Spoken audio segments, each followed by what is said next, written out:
America is now voting for its next president. The U.S. election, held once every 4 years, takes place on the Tuesday following the first Monday in November, as spelled out in the U.S. Constitution.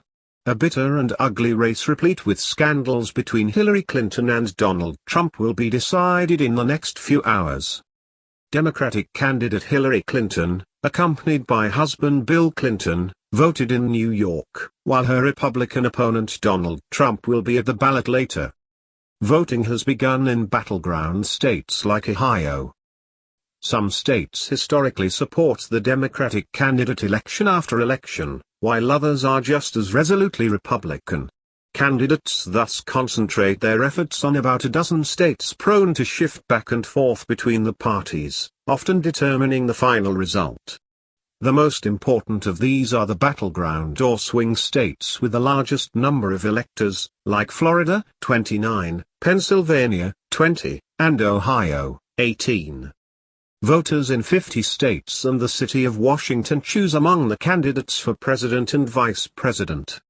The popular vote in each state determines the selection of a set of members of the Electoral College, who pledge to support a given candidate. There are 538 members of the Electoral College, with the number from each state based on its population size, just like Lok Sabha. A state has one elector for each of its members of the House of Representatives, and one for each of the state's 2 senators. Every U.S. state has 2 senators, irrespective of its size. To win the U.S. presidential election, you need 270 Electoral College votes, an absolute majority of the 538 electors. Members of the Electoral College officially elect the President and Vice President on December 19 in what is a mere formality. Why? Each party in each state gives their list of members of the Electoral College. So in California, which is allocated 55 seats, the Democrats and Republicans would each provide a list of 55 members. These electors are normally party officials, and in most states are legally, duty-bound to vote for the winner of the election in their state. Winner-take-all is the criteria in all states except 2, Maine and Nebraska. So the candidate that gets the largest number of votes, not a majority, is declared to have won the state and gets all the electoral votes of that state.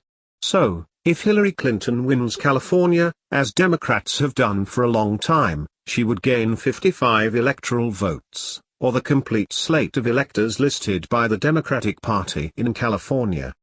U.S. TV networks and, increasingly, news websites, start calling or declaring states in favor of one or the other presidential candidate within minutes of voting ending in that state.